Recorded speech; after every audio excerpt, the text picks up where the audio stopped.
اعوذ باللہ من الشیطان الرجیم بسم اللہ الرحمن الرحیم السلام علیکم ورحمۃ اللہ وبرکاتہ۔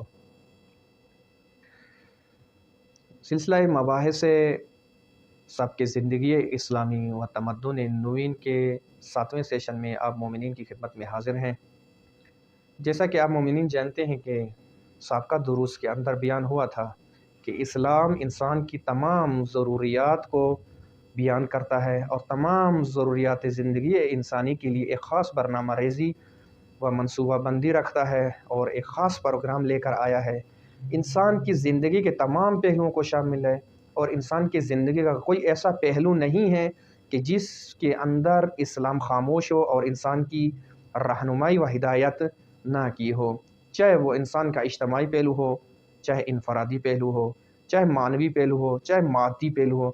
ان تمام ابعاد زندگی انسانی کے اندر اسلام جو ہے ایک خاص برنامہ و منصوبہ بندی رکھتا ہے اور انسان کو اس برنامے کی طرف، اس منصوبہ بندی کی و پروگرام کی طرف دعوت دی ہے کہ اے انسان مسلمان، اگر آپ چاہتے ہو کہ اسلامی زندگی گزارو، سب کے زندگی اسلامی ہو آپ کا و تمدن نوین دنیا کے اندر رائج کرو، تو پھر اس برنامے کی طرف، اس منصوبے کی طرف و اس پروگرام کی طرف آؤ اور اس کے اوپر عمل پیرا ہو جاؤ، اور اسی کے ذریعے سے آپ دنیا کے اندر بھی اور آخرت کے اندر بھی سعادت مند رہو گے۔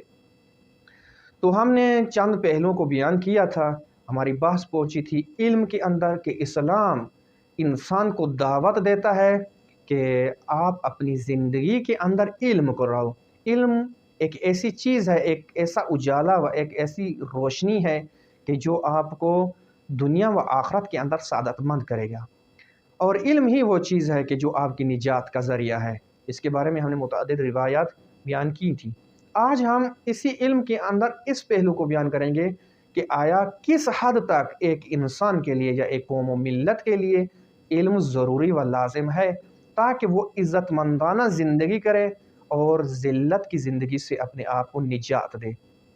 اس حوالے سے مولا امیر علیہ السلام کی ایک روایت ہے کہ جس کے اندر بیان فرماتے ہیں العلم سلطان، علم طاقت ہے، علم قدرت ہے۔ علم ایسی چیز ہے کہ جیسے مثلا ابھی سلطان کا لفظ اسی لیے بیان ہوا چونکہ سلطان بادشاہ کو کہتے ہیں اور بادشاہوں کے پاس ہمیشہ قدرت و طاقت ہوتی ہے۔ تو یہاں پر قدرت کو بیان اور طاقت کو بیان کرنے کے لیے بیان فرمایا ہے کہ العلم سلطان، علم کیا ہے؟ قدرت مند ہے، طاقت رکھتا ہے۔ من وجدہ صالب، اور جس نے بھی علم حاصل کر لیا وہ ہمیشہ غالب ہوگا۔ جس نے علم کے اندر پیش رفت کی، ترقی کی، وہ غالب ہے۔ ومن لم یجدہ سیل علیہ، اور جو علم کو حاصل نہ کر سکا اور علم کے میدان کے اندر پیچھے رہ گیا، وہ مغلوب ہے۔ اور آج ہم دنیا کے اندر دیکھ ہی رہے ہیں کہ ایسا ہی ہے۔ جب تک مسلمان علم کے اندر جو ہے ترقی کی تھی اور علم کے اندر پیش رفت کی تھی، ہمیشہ دنیا کے اندر غالب رہے، اور جب مسلمانوں کے ہاتھ سے علم نکل گیا اور مسلمان دوسرے کاموں میں مشغول ہو گئے اور دوسری قومیں علم کے اندر مشغول ہو گئی، اس دن سے مسلمانوں کا زوال شروع ہو گیا، اور آج دن تک مسلمان زوال کا شکار ہے اور مغلوب ہے، غالب نہیں ہے۔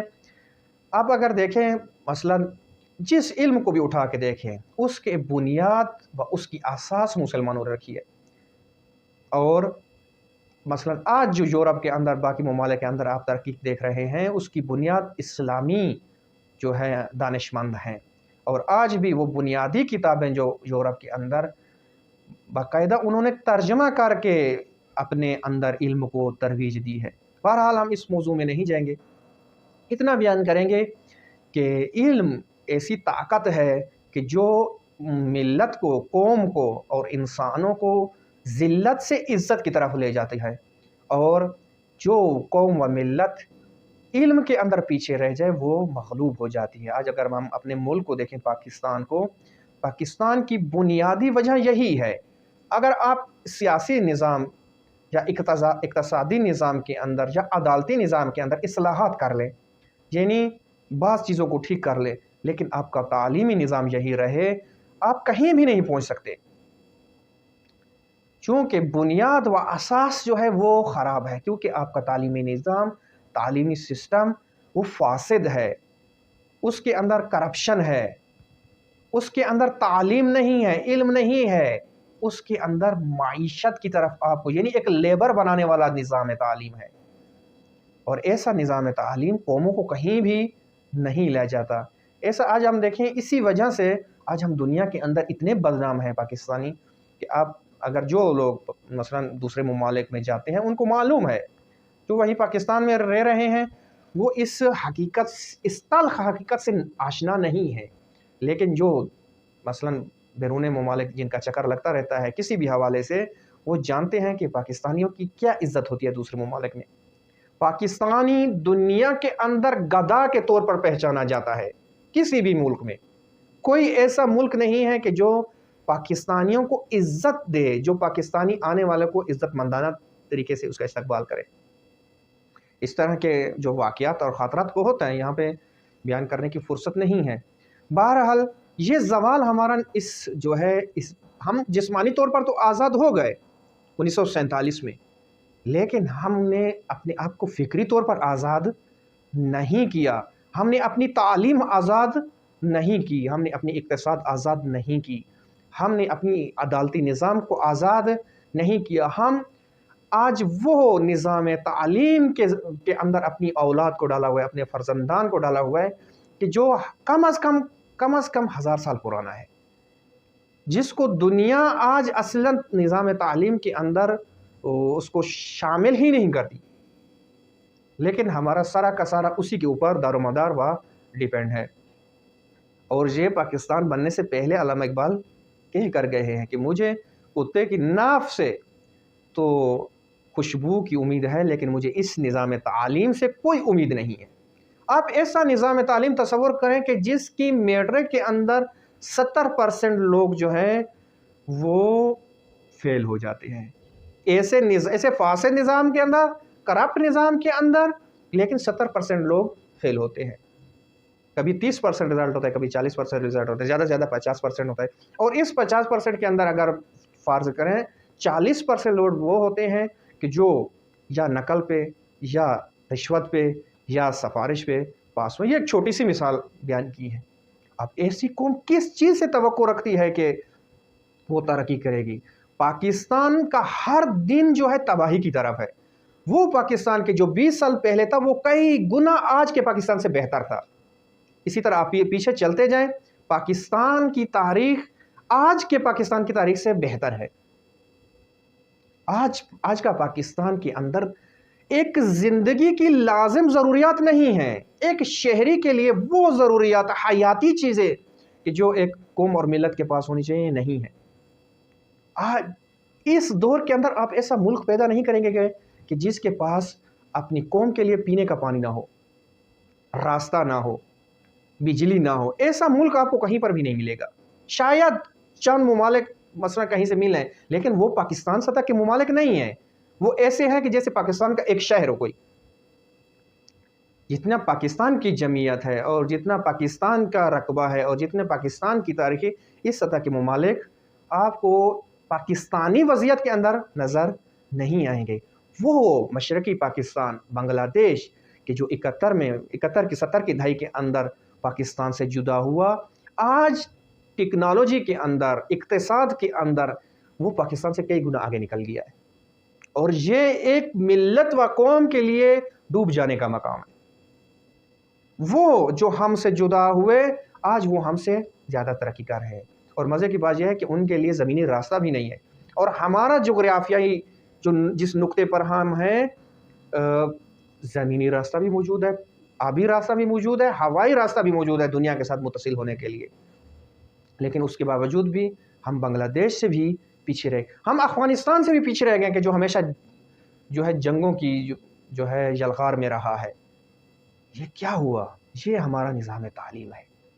وہ ہمارا ایک مسیحا پیدا ہوا تھا، اب ہم اس کو کیا کہیں؟ پاکستان کے نظام تعلیم نے اور پاکستان کی پورے سسٹم نے جس کو ہیرو بنا کے پیش کیا، سر سید احمد خان، اور اس کی جو سوچ تھی اس نے نابود کر دیا پاکستان کو۔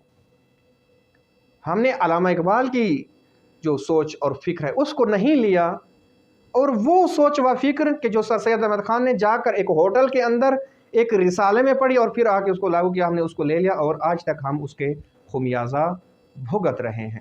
بہرحال بات یہ نہیں تھی، لیکن اس روایت کے ذیل کے اندر چونکہ مناسبت تھی تو چند تلخ حقیقتیں آپ کی خدمت میں بیان ہوئی۔ مولا امیر علیہ السلام فرماتے ہیں العلم سلطان، علم سلطان ہے، من وجدہ سال بہ، اور جس نے اس کو حاصل کر لیا وہ غالب ہو گیا، ومن لم یجدہ سیل علیہ، اور جو اس کو حاصل نہ کر سکا وہ ہمیشہ مغلوب رہا ہے۔ اور اسی طرح علم کی اہمیت اور علم کی جو ہے برتری و فضیلت کے حوالے سے ایک اور روایت آپ کی خدمت میں عرض ہے، جس کے اندر رسول اکرم صلی اللہ علیہ وسلم کے متعلق ہے۔ امام کاظم علیہ السلام بیان فرماتے ہیں خرج رسول اللہ صلی اللہ علیہ وآلہ وسلم فَإِذَا فِي الْمَسْجِدِ مجلسان، رسول اکرم صلی اللہ علیہ وآلہ وسلم مسجد کے اندر وارد ہوئے اور اس نے جو ہے آپ صلی اللہ علیہ وآلہ وسلم نے دو محفلیں دیکھیں، مجلس یتفقہون و مجلس یدعون اللہ۔ ایک مجلس تھی، محفل تھی جس کے اندر علمی بحث ہو رہی تھی، بحث و مباحثہ ہو رہا تھا، نشست تھی، اور دوسری جو ہے جس کے اندر دعا پڑھ رہے تھے اور اللہ کی طرف مثلا متوجہ تھے اور عبادت خدا میں مشغول تھے۔ وَيَسْأَلُونَهُ، اور ان دونوں مجلسوں کے متعلق سوال ہوا۔ فقال، رسول اکرم صلی اللہ علیہ وسلم نے فرمایا کلا مجلسین الی خیر، یہ دونوں مجلسیں جو ہیں، دونوں محفل جو ہیں یہ خیر ہے، نیکی ہیں۔ اما ہؤلاء فیدعون اللہ، یہ جو مجلس ہے جو یہاں پر دعا اور عبادت ہو رہی ہے، اللہ کی طرف انسان کو دعوت دے رہے ہیں، بلا رہے ہیں۔ اما ہؤلاء فیتعلمون، اور یہ جو دوسری مجلس ہے اس کے اندر علمی بحث و مباحثہ ہو رہی ہے، تعلیم دے رہے ہیں۔ وَيُفَقِّهُونَ الْجَاهِلَ، اور یہ جہالت یعنی جو علم نہیں رکھتے ان کو علم کی طرف بلا رہے ہیں، یعنی تفقہ کی طرف بلا رہے ہیں اور سکھا رہے ہیں۔ ہؤلاء افضل، یہ جو ہے یہ افضل ہے، یہ محفل افضل ہے۔ اور پھر فرمایا بالتعلیم ارسلت، اور میں خود بھی اسی لیے آیا ہوں اس جہان میں، مجھے اسی لیے بھیجا گیا ہے، مجھے اسی لیے مبعوث کیا گیا ہے، مجھے اسی لیے رسول بنا کے بھیجا گیا ہے کہ میں تعلیم دوں، میں دنیا کو تاریکی و ظلمت سے نکالوں، میں دنیا کو جو ہے روشن کروں، ظلمت سے نکالوں، علم کی تعلیم دوں، مجھے اس لیے بلایا گیا ہے۔ اور پھر فرمایا، پھر امام کاظم علیہ السلام فرماتے ہیں ثم قعد معہم، پھر جو ہے اسی محفل کے جہاں پر علمی بحث و مباحثہ ہو رہا تھا، رسول اکرم صلی اللہ علیہ وسلم نے اسی محفل کے اندر شرکت کی اور بیٹھ گئے۔ وصلی اللہ علی محمد و آل محمد۔